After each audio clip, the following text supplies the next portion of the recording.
Hello, everyone, and thank you for joining us in this breakout session of SID Washington 2022.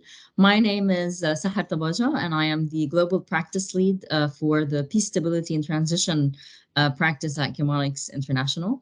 And today I'm going to be having a conversation with Anna Slother, our Executive Vice President. Yeah, hi, I'm Anna Slother. Nice to see you all. We're excited to be a part of the SID Washington Annual Conference this year. Awesome. So today we're going to talk about migration and people flows across the world and this sort of emerging trends and crises that we're seeing evolve and the different responses that we've seen and that we have also been involved in as Chemonics. For those of you who may not know, Chemonics International is an international development partner for Usaid and other development agencies around the world. We are a fully employee-owned company that is currently operating in 80 countries across multiple disciplines. And we very simply are trying to make the world a better place and work ourselves out of a job, though that seems increasingly a far go, but we're working hard to try to do that. Globally, Anna, the current estimate is that there are around 272 million international migrants in 2019, and that's about 3.5% of the global population. I think what I found interesting in looking at these numbers is that contrary to this popular perception that the majority of migrants leave their countries of birth or their areas, actually the far greater majority either move internally within the countries and they were born or within the regions that they're in. So, most African migrants will actually stay in Africa, most Asian migrants will stay in Asia, and so on. A small minority of the world's population actually, moves to countries other than their countries of birth. And obviously, we see push as well as pull factors. Conflict and political instability and violence are a major push driver. And in 2020, we had 25.9 million people classified as refugees. And I think, we expect that this number is now going to increase with both the crisis in Afghanistan and Ukraine this year, adding to those numbers. And in 2021, we had 59.1 million people internally displaced, also as a result of instability. Different countries, regions, agencies are responding to these crises. We in Chemonics have, work in many conflict situations and crisis contexts. And we see how it relates to migration and to people movement, whether it's, Syria, Afghanistan, Ukraine, Venezuela, or other places in Latin America. I know that through your work with Chemonics over the last 20 years, and even before that, I know you grew up in many different countries. You've witnessed many instances of massive movement of people because of conflict. What stands out to you today about the evolving situation? Do you think the patterns are getting worse? Yeah, I actually, as a small child, grew up around the refugee relief and resettlement support, starting in Egypt and then elsewhere in the Middle East. My father worked in the refugee relief arena, so it's been something that I've been around since early childhood, which is why I started working at Chemonics, quite frankly, also, in that it, making a difference. And it is getting worse. I mean, quite frankly, the numbers you just reported to us just tell us that it's not getting any better. In fact, it's truly globalized now.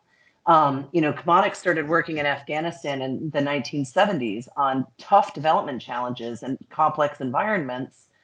And through our efforts, working to mitigate the effects of conflict, driving peace building efforts, supporting democratic transitions and political stability around the world, we've seen those push and pull factors cause legal and illegal migration and continue to. Most commonly, Conflict, instability, and economic insecurity have been the driving push factors that we see in Syria, Afghanistan, and now Ukraine. In Syria, the ongoing civil war continues to displace Syrians inside the country, about 6.7 million, and 6.6 have left the country. In Afghanistan, the Taliban's surge to power in August of last year led to chaos. The government institutions dissolved overnight. The human rights of many, especially women and girls, are still under threat. A hunger crisis is impacting almost 20 million people, and a crumbling economy that's on the verge of collapse. These are complex problems, right? Getting more and more complex. In Ukraine, the rapid and unprompted invasion by Russia has led to tremendous destruction, still ongoing. And, in the US, where I live and where our Chemonics headquarters are, many of us have seen migration, especially from our Central and South American neighbors, driven by pull factors, right? Economic opportunity, human rights, but violence and instability are factors too, as we've seen throughout Latin America and the Caribbean. Yeah, absolutely. And I understand, you recently were in Poland visiting with our Ukrainian teams and colleagues. What did you see? What did you hear from our Ukrainian colleagues? I know a lot of them are displaced themselves. How did things look like? Mm-hmm. We have 7 projects with presence in Ukraine with about 270 staff. And at one point over the last few months, about 80% of our staff were displaced either inside Ukraine or outside. In addition to finding a safe haven, our staff had to deal with their own personal safety, access to money and bank accounts, the emotional well-being of their loved ones. Due to the conscription requirement, only mothers and children have been able to leave Ukraine. And so for them, and then eventually for all our families who are displaced, they are also needing online educational services, Ukrainian language offerings, counseling services have been tremendously important to get available, but also in the right language and at the right time and level, because we're dealing with all ages of people needing some care and feeding. And the other thing is when we were there a couple of weeks ago, we brought some of our staff together and got approval to bring some of our male staff in. So they were reunited with their wives and children for the first time in months. And that's the reality of conflict on people's normal lives. It disappears overnight. Anywhere in the world when this happens, it's the same, regardless of whether you're in Afghanistan, Syria, or Ukraine. That separation of families and the unknown futures. Yeah, absolutely. And I grew up in Lebanon during the civil war with, the war with Israel, and then also lived through the Iraq invasion, but also the Syrian refugee crisis. And so, my heart breaks for our Ukrainian colleagues and anyone going through this. Really, it is very disruptive. The one thing that I think, not just me, but people across the region and really across the world have noticed over the last few months is the difference in response to the Ukrainian crisis that we've seen compared to the response to the Syrian refugee crisis or even the Afghanistan crisis. What do you think we can learn from our experiences, as development and conflict practitioners from these different experiences? Yeah. So last August with Afghanistan, we had to deal with the similar challenges. How can we safely evacuate our staff and their families who want to leave the country? How can we support people who want to stay? How can we offer that psychosocial support, financial support, et cetera? And we're still actually actively supporting our some of our staff that remain in Afghanistan. Unlike Ukraine, however, we had more limited options for evacuation and relocation given the political dynamics of the conflict at a global level and in the region amongst Afghanistan's neighbors. It was a very different environment than what we're seeing for Ukraine. And so while each conflict has been different, a similar level of basic services is needed in the immediate term, followed by that longer term plan for relocation and ideally, hopefully, integration. For example, in Colombia, that's what we're seeing happen with Venezuelan migrants in the country. Due to the long history between the two countries and the ongoing nature of the crisis in Venezuela, Colombia has really shifted towards integration instead of just assistance, which I think is a tremendous lesson learned that we should apply in other situations. Yeah, absolutely. And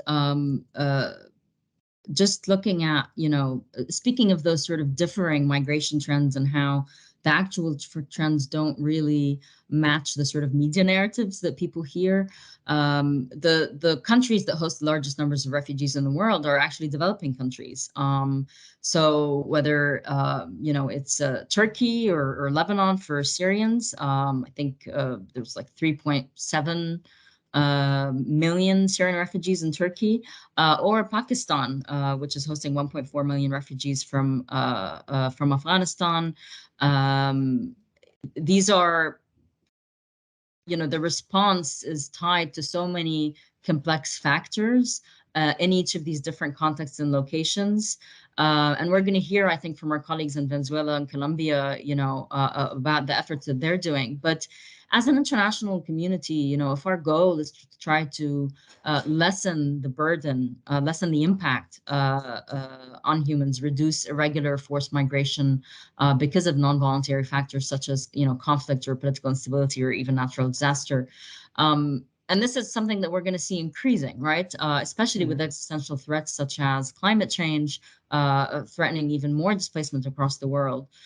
What can the international development community do? What can we learn from those differences in the experiences that we've seen in countries like Colombia dealing with the Venezuelan migrant crisis, or Afghanistan and Syria and the response of Europe or contiguous nations in the Middle East as well. What do you think are key lessons learned that we have to apply to similar crises moving forward? Yeah, so you're 100% right. The reality is the world is getting more complex every day with these more complex challenges requiring complex solutions. And conflict isn't just about one side versus another. It's driven by political instability, economic crisis, and yes, even environment through climate change. And we can't forget either that the religious, ethnic, and racial differences continue to be exploited under these dire circumstances. But with the complexity of problems increasing, so has the complexity of tools and resources that we have to handle these conflicts. And so while there's no one lesson or one answer for what the development community can be doing, there is a specific case I think that's compelling on our UK aid funded Accept project, which is working to better understand conflict and the factors that shape violent and peaceful behavior through evidence-based research to inform effective policy and program responses. And they found that satellite and open source data is revolutionizing research on conflicts, particularly in remote and hard to access regions. In February of last year, a few months into the war in Tigray in northern Ethiopia, researchers analyzed the high and low level satellite imagery from different dates and triangulated that with other data, such as witness testimonials, social media, local and expert insights, and media reports of mass killings from the 10th of February. And they found that there had been 2 incidents, not one. And they also realized that one incident appeared to be a deliberate retaliation on the civilians in the area in response to an ambush of security forces. So upon further analysis, the team applied their mixed methods research in multiple locations to demonstrate that the tactic of following up military ambushes with civilian attacks was in fact a trend across Tigray. So incident by incident, they developed an overall picture of widespread and systematic human rights abuse of thousands of civilians across Tigray, just from that extra complex solution. Yeah, absolutely. And this is, one context where we see the different factors, the different dynamics, conflict factors at play, whether it's tactics, whether it's other factors, pulled together. And certainly I know from our work in the peace and stability and transition practice across Chemonics, across all of our different conflict areas, frequently how many complex political, economic, social, religious systems we're dealing with that are coming together that we have to take into account in our response. And I think, as you said, the solutions to complex problems have to be similarly complex, have to be able to meet that complexity. And so I think our program in Colombia is a really interesting case study in how they've taken, what seems to be a fairly straightforward response, which is integration, and it's sort of adopted formally by the state of Colombia and is sort of a synchronized response. And yet the program has to be quite complex to meet that different sort of structures, and to set up the various infrastructures so that both refugees or migrants can integrate, and the host community can also accept that integration and sort of integrate back. So I think we're going to hear next from our colleagues on the VRI program, as well as a representative from the government of Colombia, and I believe Usaid in Colombia as well. This has been a really fascinating conversation. Thank you so much for sharing your insights. Thank you. It was great to catch up today. Absolutely, it was. And eager to hear from our colleagues now. Hello. Thank you so much to the Society for International Development for giving us a space in this conference.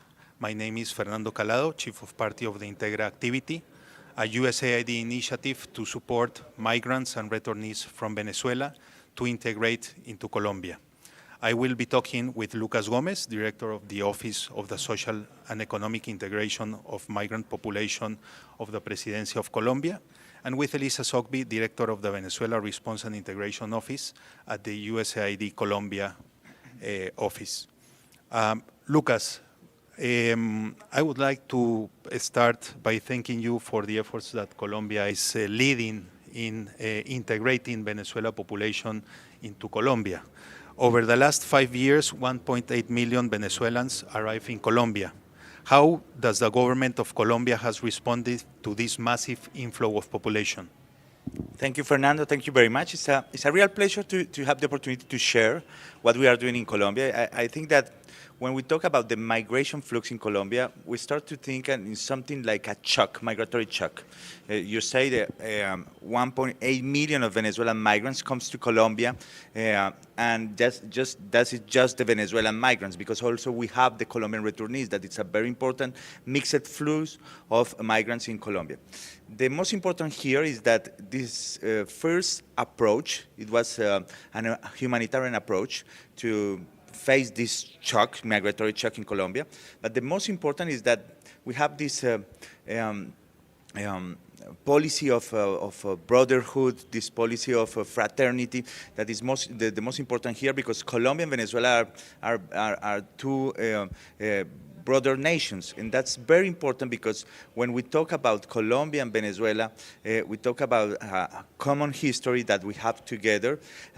In the past, Colombians goes to Venezuela to look a better life, and now is the Venezuelan who comes to Colombia because they need it. So I think that the most important is this idea that the migratory policy is a state policy, not only a governmental policy.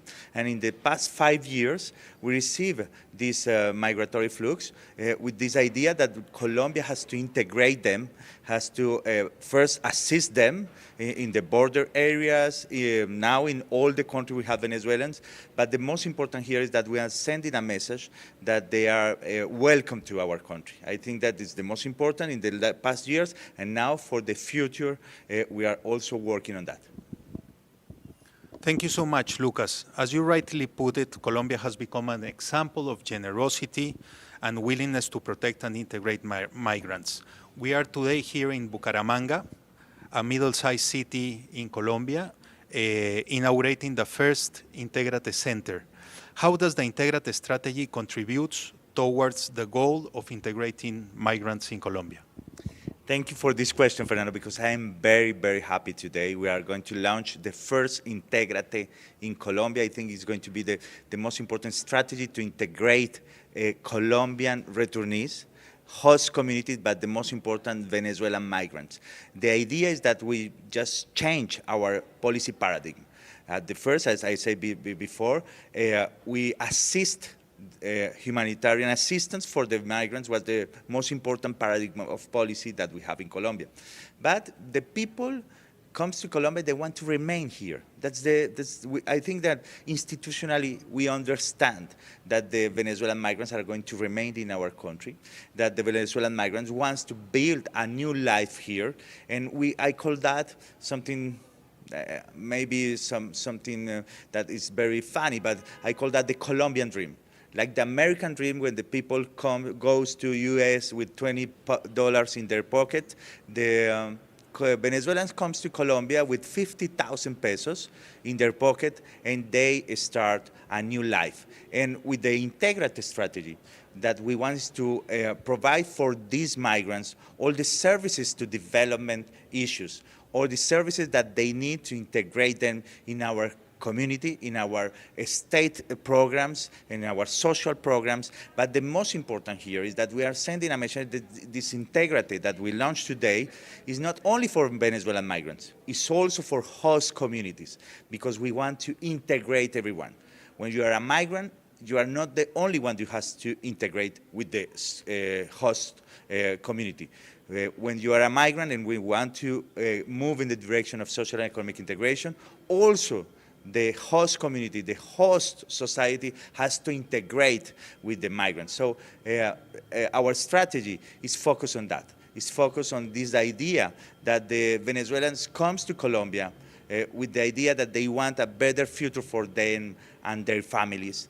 And we have the obligation, I say that, we have the obligation to provide them all that they need to this integration, and that calls integrity. Thank you so much, Lucas. Integration does not happen in a vacuum. Integration happens in concrete cities and neighborhoods with different realities and needs. What is the role of local governments, including migrants, in local context, and how does integrated centers work with these local institutions to support these integration efforts? We have a very strong idea here, because when we talk about the policy migration or migratory policy, we are talking about state policies, not only a governmental policy for the center of the government. We are talking about that we need the local governments, local authorities involved in the idea that we have to move in the integration for migrants. We are talking about that we need local communities integrate migrants. So when we start to think and when we design with USAID this idea of integrities, we call them at the beginning welcome centers. But welcome centers is only for they that just arriving. The most important here is that we are working with the people that they are already here, and they are already in the local communities. They are already in the small cities, medium cities, big cities. So we start to working with local authorities and saying and share this idea that the integration is the only way that we have in Colombia. That's why when we designed the Integrators, the first step was to talk with the mayor of each city and say, this is for you. And that's why the last name of each Integrate is the name of the city. That's why, for example, Integrate Bucaramanga is the first Integrate that we are launching today, but then Integrate Cúcuta, Integrate Bogotá, Integrate Medellín. In each city that we have, we're going to send the message that they have to use this integration center for integrate all the host communities, all the migrants, all the Colombian returnees, and the idea that the institutionality has to integrate also services for migrants. Thank you so much, Lucas. You touched briefly upon the role of international cooperation and particularly USAID. What has been the role of the international cooperation and USAID, not only on Integrate, but in terms of supporting Colombia in the challenge of addressing the inclusion of migrants during these last years? When we are dealing with the huge challenges like migration is, we need this idea that we need partners You know, and international cooperation is one idea for the countries as Colombia is, a middle income country. It's very important to have the partners. And I always say that the government of the United States, through USAID, are the most important partner that we have. Not only because in the beginning with the humanitarian crisis, in the migratory shock, they be there with the humanitarian assistance through BHA and BPRM with the government of the United States, the Department of State.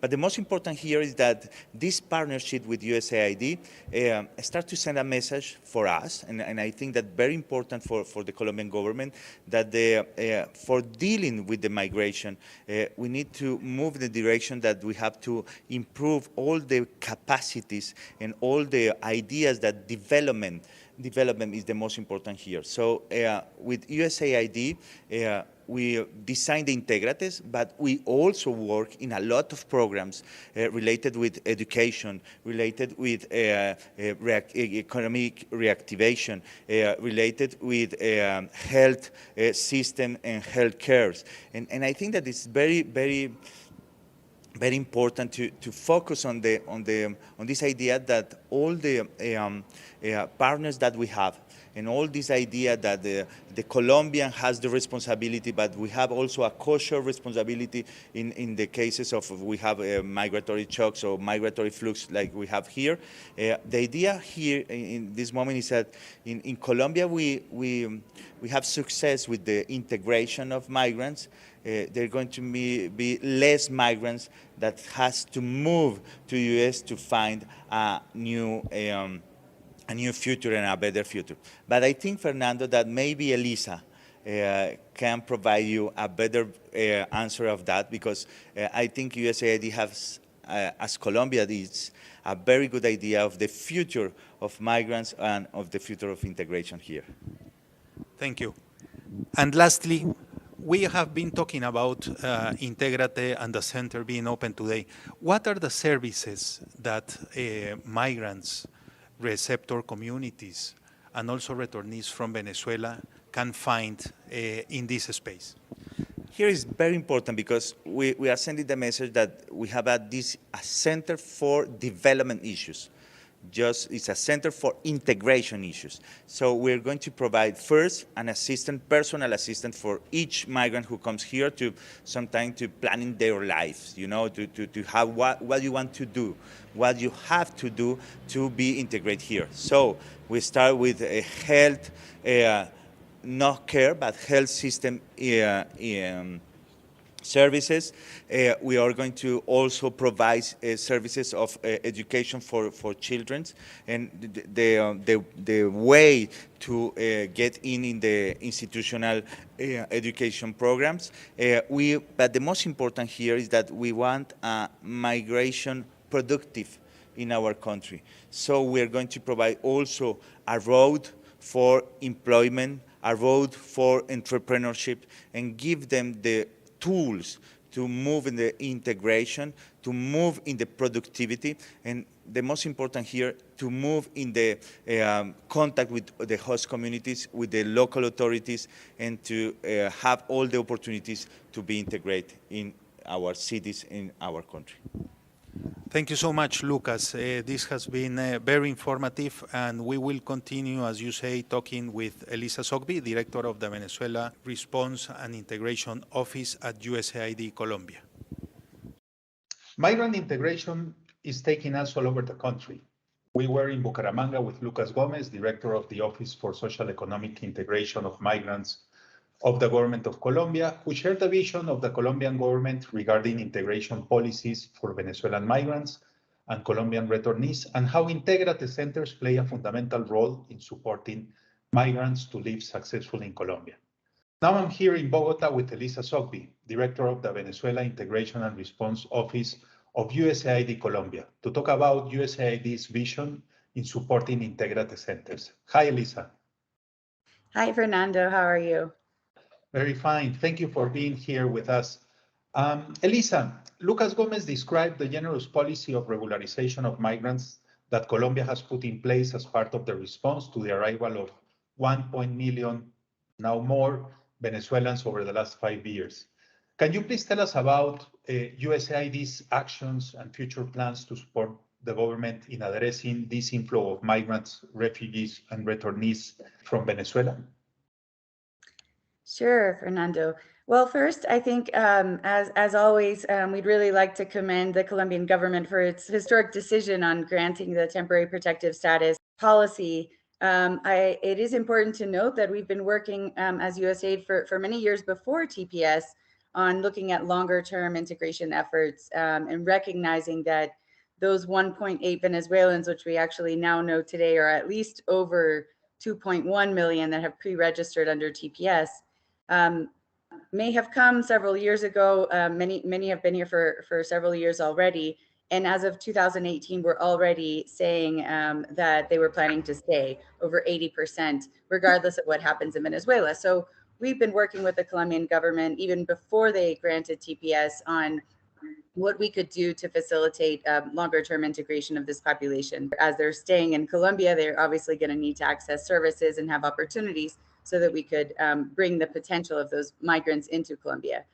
But that said, with Colombia's announcement of TPS, we shifted gears for short-term surge support to Migración Colombia to help ensure that the most number of migrants could register under TPS in the shortest amount of time. We've committed almost $7 million to that process, bringing surge staff and equipment all over the country to help pre-register, do biometrics, and hand out TPS cards. There are almost 1 million Venezuelans with TPS cards today, as we see as a precursor to really facilitating the longer term integration process. But TPS is really that key to accessing services.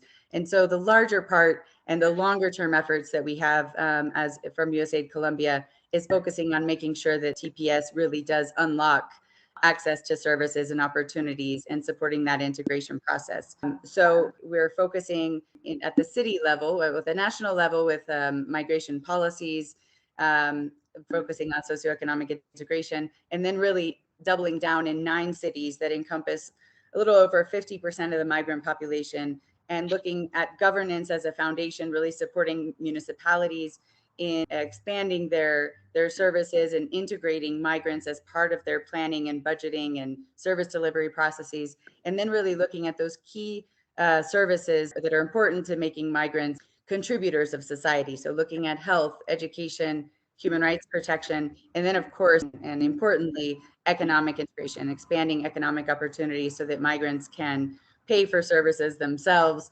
begin contributing to the tax system, and really become members of society and help support local economic development. Thanks so much, Elisa. You have broad experience in Central America leading USAID efforts on migration issues. What are some of the lessons you have learned in other contexts that can be applied to the integrated centers? Every context is different, of course, but there really are some similarities and lessons learned. For my time in Central America, it was very interesting that, after the unaccompanied children's crisis in around 2014, we really took an institutional approach from the beginning. There wasn't this kind of large humanitarian response as we did experience here in Colombia and in response to the Venezuelan crisis. And I think one of the lessons from that was that it's possible if you work immediately with local institutions, with the migration authorities, and with municipalities.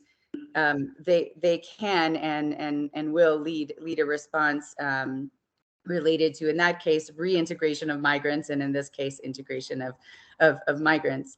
But I think it's also important that our initial inspiration really for the Intégráte Center came from El Salvador, the La Chacra Reception Center. And of course, again, while there are some radical differences between the two contexts, there are some similarities still. And I think with the La Chacra Center, what we learned was that when you bring all of these different institutions and all these services under one roof and try to help migrants kind of streamline their way through those processes and systems, it can be really beneficial for migrants and their families, as well as those institutions, and understanding what migrants are facing and what they need to do outside of the center, and really strengthening those systems. We also learned, I think, that in the context of reintegration, it was crucial. Those things were crucial for reducing repeat migration. But I think that what we see is that those are the same kind of drivers for instability in areas where people are staying. So in Colombia, of course, we're dealing with a migrant population that's already here, that plans on staying. But the risk of not integrating that population, it increases their vulnerability to maybe not to migrating. That it's possible that it could drive them to migrate to other places. That's one possibility, but also that they're vulnerable to becoming recruited by illicit actors or participating in crime and other things that Colombia doesn't want or need. And on the contrary, if we can actually integrate them, then they can become contributors to society and to the economy. So I think the lessons that we learned that we've put into place kind of in the Integrates is that the institutional lead is necessary, that one-stop shops can work. They can really fast track integration processes, and that really that holistic impact and focus on integration is the way to go. We can't kind of prioritize one service over another in these types of contexts. Migrants and their families really need all of them at once. And so concentrating resources on that has proven to be successful. This is a very good example on how learning from a specific context and practice like the one that you cite in El Salvador allows to incorporate those lessons and adapt a model to a new context like Colombia. In what ways is the Integrate Center's model different than models that you have seen in other contexts? And a second question, how could this model contribute to alleviating migration crises in other parts of the world, as we are seeing right now that there are multiple theaters in terms of migration crisis that needs to be addressed with long-term solutions? Great question. I think, one of the principal differences, in particular from the El Salvador model, is that this is really a city-centered model. There is no national Integrate. There's these city-level centers that we hope in the future kind of connect with each other and can look at things at a national level. But the scope is quite different because it's focused on a city level. But we're also talking about cities that have their own resources and programs. Most of the cities that where Integrantes are and where Venezuelan migrants are residing are cities that actually do have a lot of resources, capable institutions, and vibrant private sectors. So really, this model, it doesn't try to reinvent the wheel and create new services, but rather capitalizes and organizes what already exists.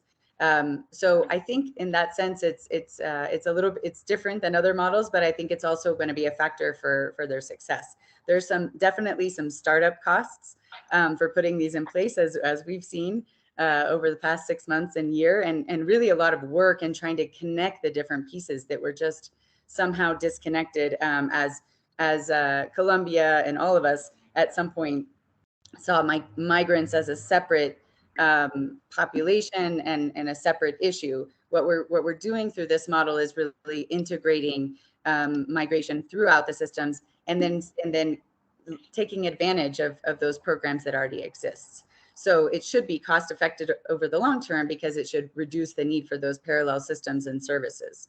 But I think in terms of how this is applicable to other contexts, I think it really, in particular for other middle income countries that have similar capacity and resources, this would be a much quicker and cost effective way to stimulate integration and bring those benefits to their local economies more quickly.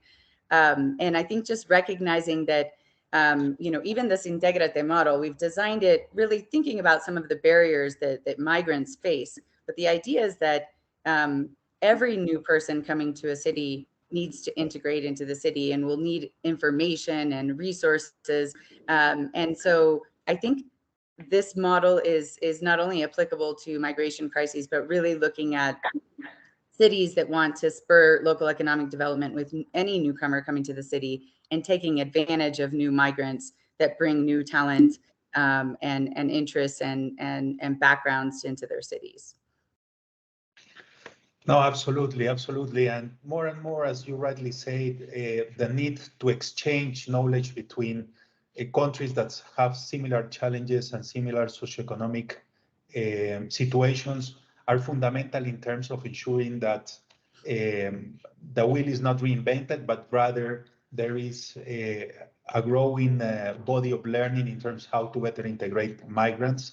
And those learning curves can from some of these countries can help the others to have more faster process of integration for sure.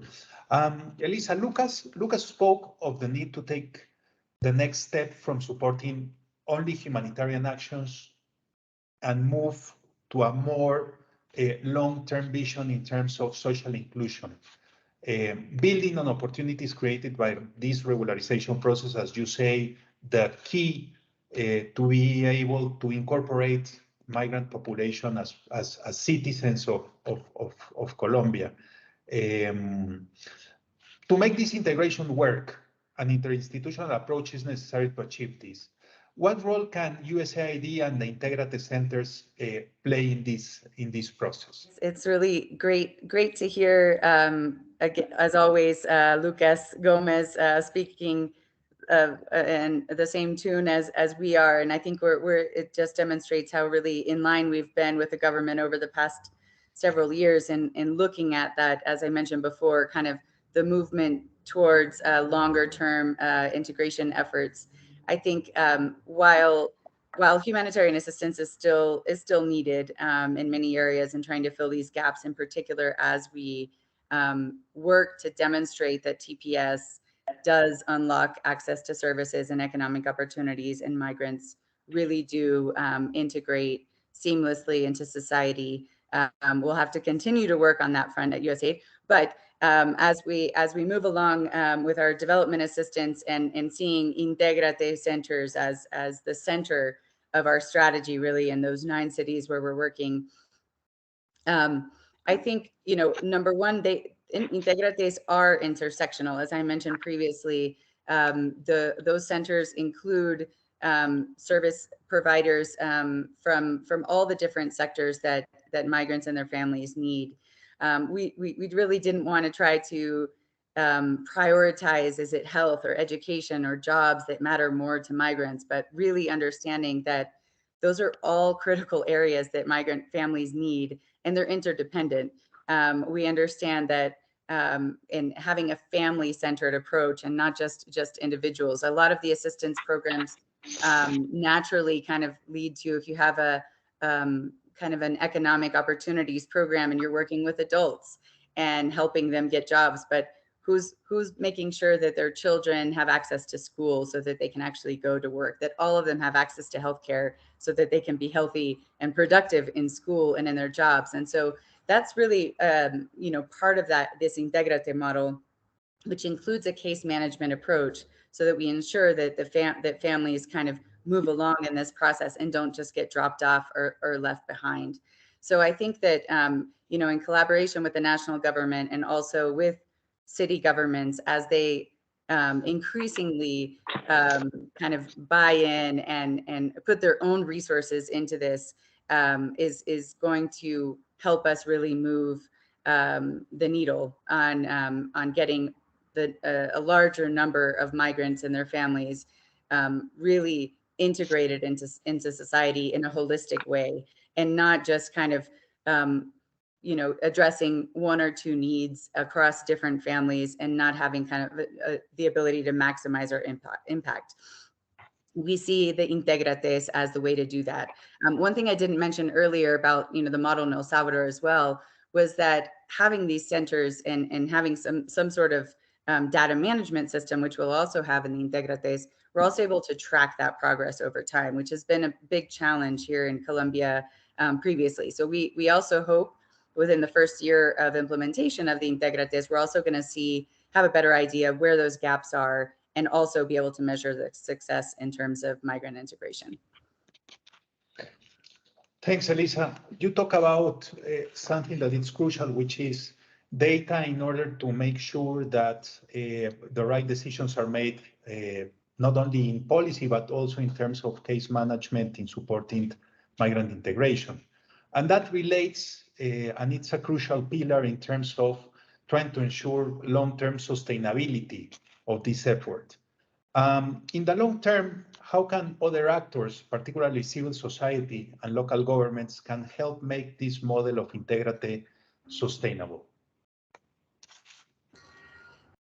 That is a great question, and one we've really integrated into our thinking, our conceptualization of this model and the implementation. Part of the reason why it takes such a long time to actually put these centers into place is that we've been working really closely with local governments as we develop this model, adapting it to each local reality so that it's really their vision, their services, and giving them ownership right from the start. Even though we're still investing resources and helping making it happen, it's still they're bought in, and they're committing to the long-term sustainability of this in some way or form, not immediately, but over time. But we really hope that local governments will see the benefits of this and be really interested in maintaining these over time. Again, not just for migrants, but for anyone arriving in their cities and looking to settle.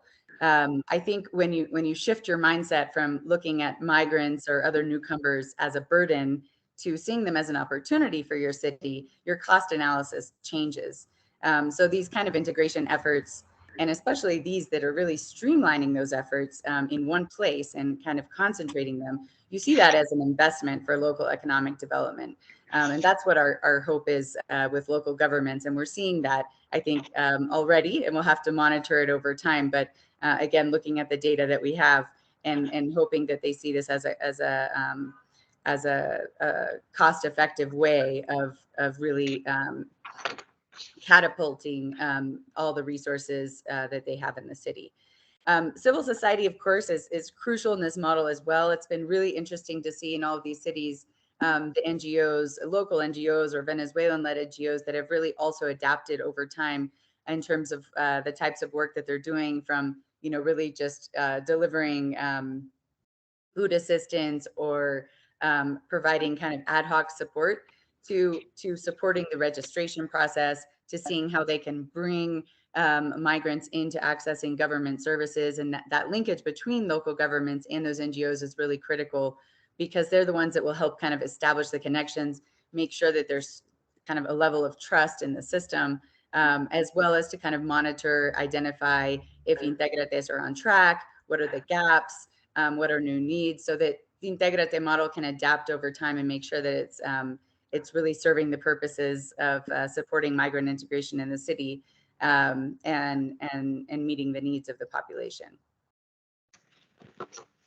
I would like to close this conversation with the phrase that you mentioned, migration, seeing migration as an opportunity and trying to develop policies and mechanisms to make sure that these opportunities seized and migration contributes to local development. And I think that is a key message in terms of what USAID and the government of Colombia are trying to do. I would like to thank Elisa for this great conversation. Thank you so much. And thanks the Society for International Development for giving us the opportunity and the space to participate in their conference, in this panel in terms that talks about migration, challenges and opportunities, which with Lucas and Elisa's perspective, I think we can see something that can not only be an interesting model for Colombia in terms of integration, but also a contribution that Colombia can provide to other countries that are facing migration crises or in massive movements at this point. Thanks so much, Elisa. Thanks, Fernando.